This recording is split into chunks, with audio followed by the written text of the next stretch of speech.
Olá, garotos, sejam bem-vindos a mais uma videoaula. Hoje vamos começar com a correção do simulado e também trabalhar com dois assuntos, que são os pronomes reflexivos e os pronomes relativos. O exercício é a página 27 e 28. Se houver alguma dúvida, você fala lá no grupo que eu te ajudo. Desculpa. Mas as respostas elas devem ser enviadas para o Google Classroom. Você tira a foto, ou então faz um PDF e anexa lá, beleza? Nós temos aqui o texto que estava no simulado, está tudo em inglês, são os dois primeiros parágrafos do texto que está no livro de vocês, isso aqui foi tirado de lá, e as questões de interpretação.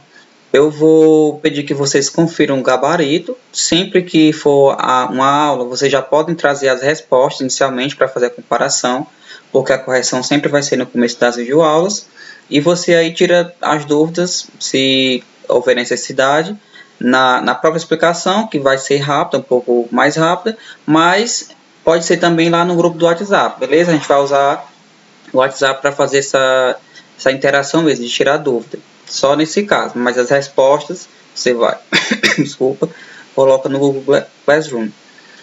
Bem, a primeira, como vocês traduziram o texto já, né, espero, para conseguir responder as questões, então vou passar um pouco mais rápido. O que o texto falava sobre, era sobre Twitter e Facebook, né, vocês perceberam isso lá. Quais eram as configurações? Ele faz tweets, que no caso são as mensagens do Twitter, legível para todos ou apenas para o grupo selecionado. Na terceira, que ele sabia o que Manu achava sobre Facebook e Twitter. Ela disse que eu acho que Facebook é como gritar a multidão, enquanto Twitter é apenas como falar em uma sala, né? Tinha um trecho lá que falava sobre ela, que essa é a tradução do que ela falou. Na quarta, para completar, para os adolescentes, Twitter e Facebook têm diferentes propósitos, tá? Purpose, tinha a palavrinha lá, purpose. Quinta, ele quer saber o que esse verbo write, desculpa, ele significa. Então, não é ler, porque é read, sentir é feel, assistir watch, então escrever realmente é write, a resposta é entender. Iniciando aqui nosso assunto, né? Os reflexive pronouns. Os pronomes reflexivos, em português e inglês, eles vão ter uma semelhança. São idênticos, na verdade, né? Tem o mesmo objetivo, o mesmo propósito. Eles vão ser utilizados quando você precisar mostrar que naquela frase, quem fez a ação recebeu a própria ação, tá? Exemplo, I hurt myself with the knife. Eu machuquei a mim mesmo com a faca. A pessoa que fez a ação, no caso eu, sofreu a ação, né? Ela se cortou, ela se machucou. Então, nesse caso, você usa o pronome reflexivo. Esse em vermelho, em destaque aqui, é um exemplo de um pronome reflexivo, tá? É o que faz a reflexão. Isso é até uma lógica, né? Os pronomes reflexivos, ele vai dar aquele sentido duplo de reflexão. No singular, nós temos esses daqui, que vão terminar em self, e no plural, nós temos os que vão terminar em elves, beleza? Mas vocês vão observar o seguinte, ó, a primeira coluna é o pronome pessoal, do caso reto, o que a gente aprende com o verbo to be, eu, você, ele, ela, ele, nós. E também, na segunda coluna nós temos os próprios pronomes reflexivos. Sempre nessa ordem, tá? É uma linha, não pode, tipo, pegar o he daqui e misturar com ourselves. Nas frases vão aparecer os dois, vai aparecer esse inicialmente e na continuação da frase vai ser esses. É relativo, ó. Eles são proporcionais nessa ordem aqui. Quando I, que significa eu, fizer ação, então o pronome usado naquela frase vai ser o myself. Quando you, que é você, fizer ação, o pronome naquela frase vai ser usado o yourself. E assim por diante. Imagine uma linha, tá? Para cada um, vai seguindo. A tradução desses pronomes, eu sempre resumo em me, she, me, se e nos. Mas tem as específicas também, mas se você tiver essa ideia, que vai ser sempre isso, me, se, nos, você já consegue traduzir tudo. Exemplo, eu me cortei, ela se queimou, nós nos amamos, nós nos abraçamos, ela se sujou, ele se sujou e por aí vai. Então, eu costumo dizer que resume aqui em me, se e nos. Mas você pode observar as outras traduções, tá? Myself, por exemplo, a mim mesmo, me, yourself, a ti, a você mesmo, ti, si, himself, a si, a ele mesmo, si, e por aí vai, tá? Você observa aí, você pode dar uma pausa no vídeo para ter essa noção de tradução e depois dar continuidade. Algumas sentenças, ó, os primeiros pronomes são os pessoais, é aquela primeira coluna, beleza. E os outros, os segundos, são os pronomes reflexivos. Então, sempre vai seguir essa ordem, tá? Quando I aparecer, tem que aparecer o myself. Por exemplo, foi tirado aqui, ó. Apareceu o I, então é obrigatório aparecer o myself. Apareceu o he, que ó, na terceira frase, então tem que aparecer lá o himself, como aparece aqui, he e himself. Traduções. Traduzir só umas três, tá? I was in a hurry, so I washed the car myself. Eu estava apressado, então eu lavei eu mesmo o carro. Ele disse que o carro, ele quis dar essa ênfase, essa ideia de que o carro era dele, uma coisa dele mesmo, né? Vai ser o beneficiado porque o carro era dele, então ele fez essa ação e foi o prejudicado, entre aspas, né, da ação. You're going to have to drive yourself to school today. Você tem que dirigir para a escola por você mesmo, por si próprio, hoje. A pessoa vai dirigir e vai sofrer essa ação, né, de que ela mesma vai... Isso não existe, mas para que vocês entendam, ela vai se levar no carro, né? Deixa eu ver... Pegar a última frase.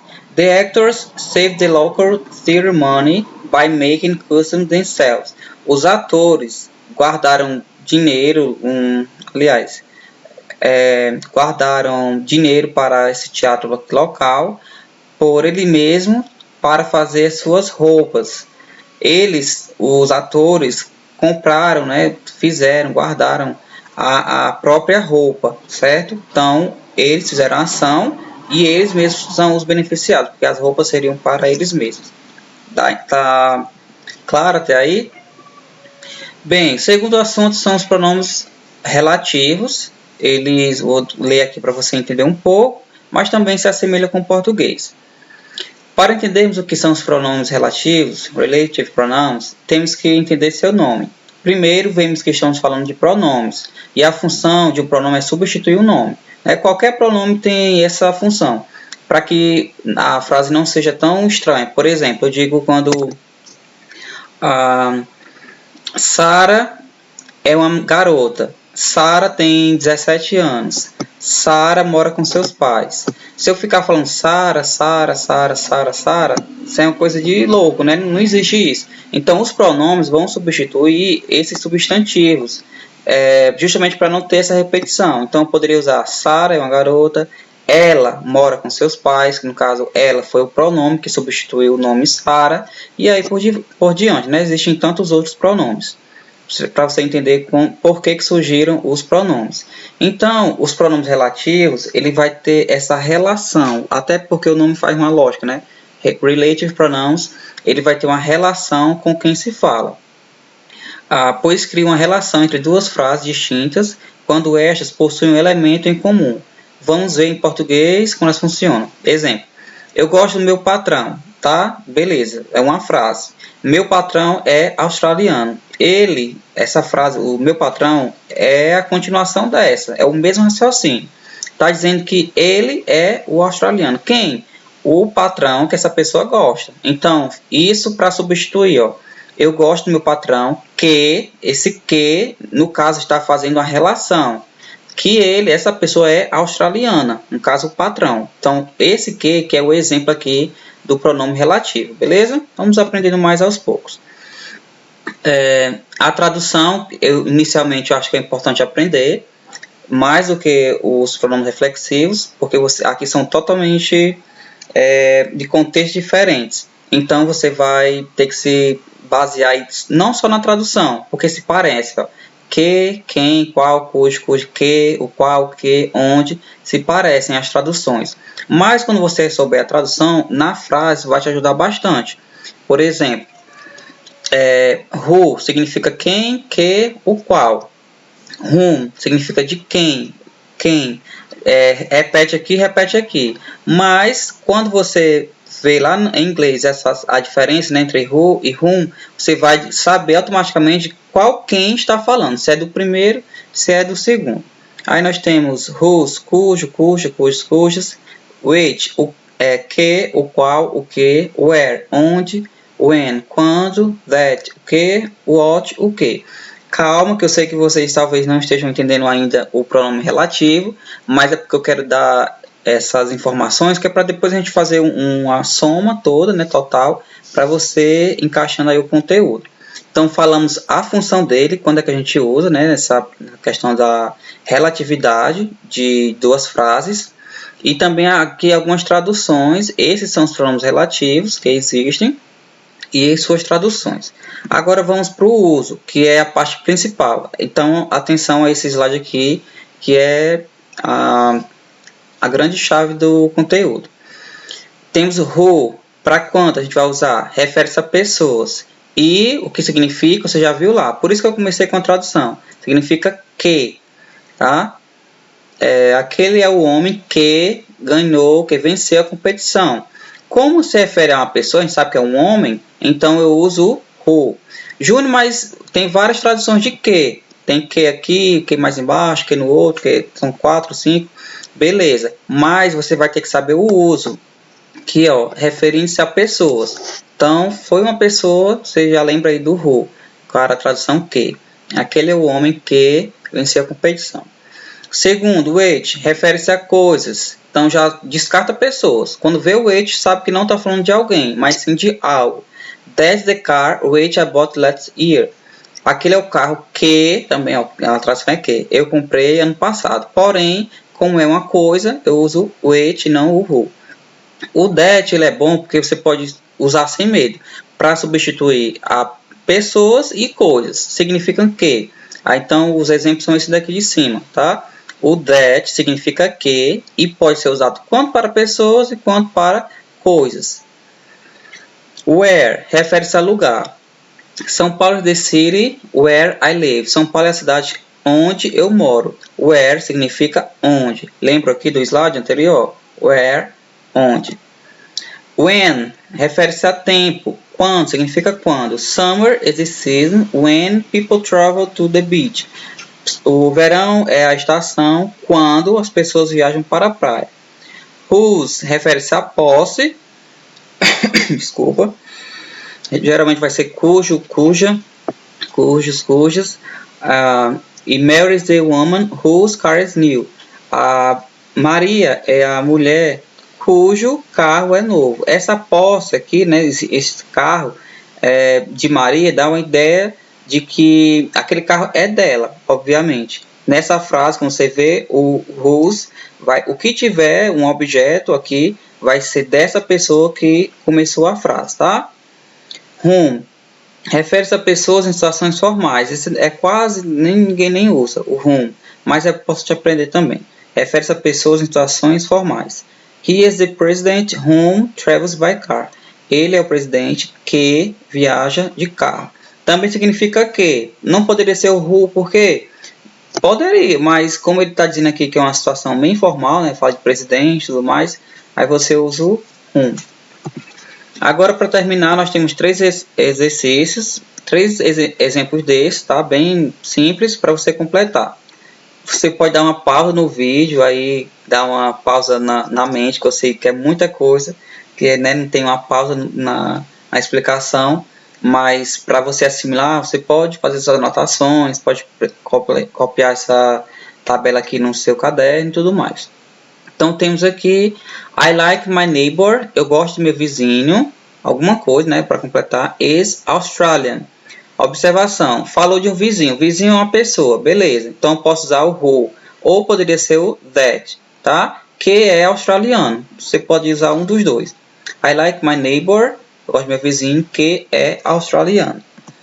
Segunda, I drive this car, eu dirijo esse carro, fala-se de uma coisa, um objeto, is black. Qual dessas opções daqui, desse primeiro quadro, você vai completar corretamente essa frase? Pensem aí. Ok, como wait é uma coisa, refere-se ao carro, então é a resposta correta, wait. Por fim, temos I work in the hospital, eu trabalho no hospital, sabe que é um lugar. Qual dessas palavras eu uso para lugar? Beleza, tá aí a resposta, né? Where. Então, eu trabalho no hospital onde eu nasci. I work in the hospital where I was born. Beleza? Gente, esta é a nossa aula de hoje. Se houver alguma dúvida, por favor, fala. Haverá uma aula de revisão sobre esse conteúdo, né, para que vocês possam assimilar. Façam as questões, lembrando, se precisar, volte o exercício aqui do vídeo. Se for preciso, você pode pegar um complemento, uma outra aula ou um material extra, mas que vocês tirem todas as dúvidas, porque é importante que vocês aprendam os dois assuntos para não confundir um com o outro. Estamos aqui para te ajudar, tá? A minha mensagem para esse dia é Have a nice day, tenha um dia agradável e keep smiling always, mantenha sempre o sorriso, tá bom? Que Deus abençoe todos vocês, até a próxima.